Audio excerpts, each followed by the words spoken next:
Yo, what is going on, everybody? Shri Kanase here. So 7 product research tips for Google Ads. Now, when it comes to Google Ads, a lot of people actually don't really know how product research should be done. And this is simply because there's not enough good tutorials out there. Now, if you're a subscriber to my channel, if you haven't already, make sure to destroy that subscribe button down below. But I've made tons of videos on product research. This video is kind of just an addition to those videos. Basically, in this video, I'll be going over a few tips and tricks that you should know when it comes to doing product research in 2021, because let's face it, product research with Google is 10 times different than product research for any other advertising platform. A lot of people that come from Facebook or any other advertising platform try to use those same exact techniques, which may have worked with those platforms, and end up not really doing so well with Google. That's simply because Google is a monster of its own and it requires the perfect product research method. So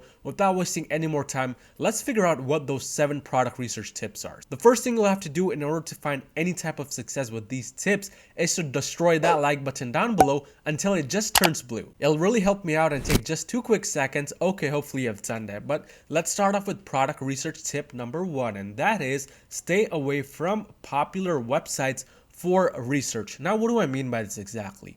When it comes to Facebook ads, a lot of people recommend going on to AliExpress, sorting by the most orders at the top, or going on Facebook feeds, trying to find products which seem to be doing well via comments, like shares, etc. And that is a great technique for Facebook ads. It can lead you to a lot of winning products. However, that really does not work with Google, and here's why.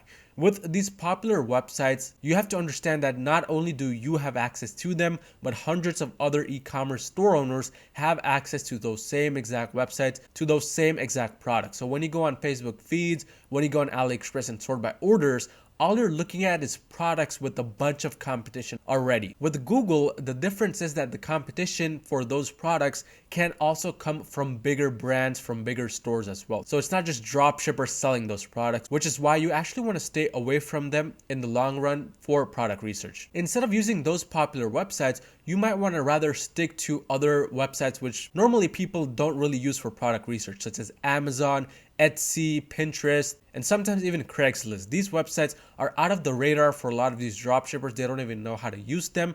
If you watch some of my other videos, you'll know exactly how to use them, what to do with them, etc., to find better results. But that's my number 1 tip for Google Ads in 2021. Simply stay away from popular websites. Just stick to the normal ones that are out of the radar for product research. But let's move on to tip number 2, and that is avoid anything that costs less than $25, or what I mean by this is actually that costs less than $25 on your website. So if you can sell that product for $30, $40, $50, then go ahead and list that product on your store.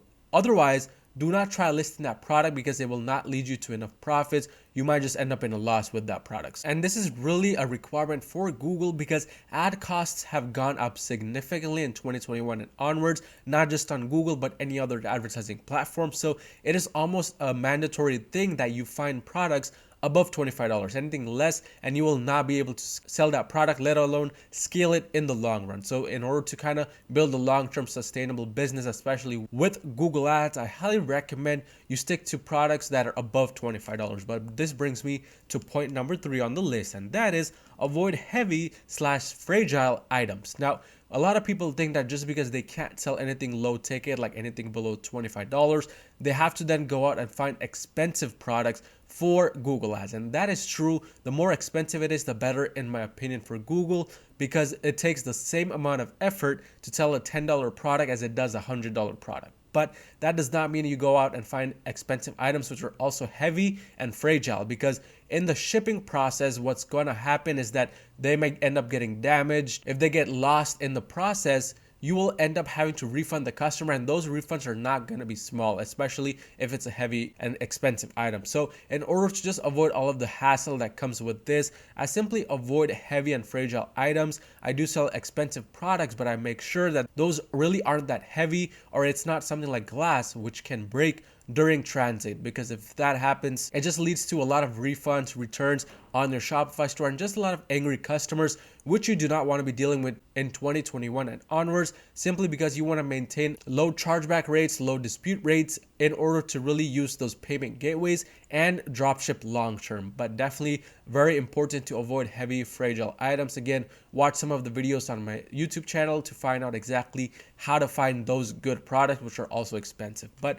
let's move on to point number 4, and that is useful and quirky product trap. Now I call this a trap because this is what a lot of Facebook ads people believe that is a winning product. They think if it's useful, quirky, it's gonna sell, period. And that is far from the truth when it comes to Google ads, because with Google, the one thing that determines everything is search volume. If that product does not have enough search volume, it doesn't matter how useful it is, it doesn't matter how quirky it is. It could even take you to Mars in 2 minutes, but if nobody is searching for that, it's not gonna sell, it's just gonna sit on your website. So in order to really sell with the Google ads, you wanna avoid this trap. Make sure that you only look at search volume and match your other criteria. Number one criteria is, of course, more than $25. So if it's a product that's $50 with good amount of search volume, meaning 20,000, 25,000 and upwards, that is a good product that may be worth selling on your website. Again, those are just a few criteria from the whole, which you can find more on my channel. But this is the number 4 tip that I would recommend. Simply avoid this trap. Make sure not to just look at the usefulness of the product and quirkiness. Of course, these two things can definitely help. However, with the Google ads, they are definitely not the priority. Let's move on to the 5th tip on my list, and that is Google Trends. Now, a lot of people usually use Google Trends for selling on Facebook or other advertising platforms, and they fail to realize that this is actually a Google trend, meaning it's directly telling you what people are doing on Google. So this is much worth getting used for Google ads. And what you want to do with Google Trends is to just identify the main keyword for that product. For instance, if you're trying to sell a 3D printer, your main keyword would be 3D printer. What you would do is you would go on Google Trends, you would type that in, and you would try to see how the trend is performing. Is it going upwards right now? Is it going downwards right now? Or is it very consistent? Usually I like to sell products which are at the beginning of the peak, meaning if right now is February and 3D printers really start peaking upwards in March and onwards, that is exactly when I would list that product, which is right now in February, because I want to be at the beginning of the peak. On the other hand, if the keyword 3D printer is very, very consistent, meaning there's no real ups and downs, it's just a straight line pretty much, I would sell that at any time of the year. It doesn't really matter. However, these two criteria must be met when I look at the product on Google Trends. Otherwise, that product really may not be worth selling. You might just end up wasting your time trying to add that product. So always make sure that the product hits these two criteria. If it does, great. If it doesn't, then just move on to another product. But just using Google Trends and just identifying those keywords to search may not be enough unless you use the next tip, which I'm about to mention, and that is using the keyword section of a running Google shopping campaign or a search campaign if it's for multiple different products. Now, with a shopping campaign, what happens is if you let the campaign run for a few days, weeks, months, the data is going to start accumulating, and within the keywords section of that campaign, you'll be able to identify a wide variety of different keywords your campaign was getting ranked for. A lot of the times what's going to happen is that you'll start ranking for keywords which are not even related to your products, or they may be signaling that you can add another type of product to your store. So for instance, going back to the 3D printer example, if you were trying to sell 3D printers within that campaign and you notice that within the keyword section you're ranking for the keyword portable 3D printer, then what you could do is you could go out and you could try to find a portable version of the 3D printer you're selling. Let's say you were selling a 3D printer which wasn't really portable, it's too heavy, so it cannot be taken from place to place. This 3D portable printer could be the perfect solution for that. That means you could find a better product for that keyword, and if there's a lot of search volume for that, you just found yourself a different kind of winning product related to that main winning product. So I consistently use the keyword section of my shopping campaign to identify these different winning products, make sure that I can have a steady flow of products coming in from these keywords, because Google is literally giving me data and results for those products, for those keywords. It's already pretty much ranking me for them. So if I just add something that matches that keyword, I'll have a much better chance of selling what I just added. But definitely a very important thing to do, just scroll through your keyword section every 14 days or so to identify those different keywords and add products related to that. But let's move on to our final tip on the list, and that is using a strategy called winner stacking. Now, what is exactly winner stacking? I kind of just explained it, but this is when you already have a winning product on your store. Let's say the 3D printer that you already had was a winning product.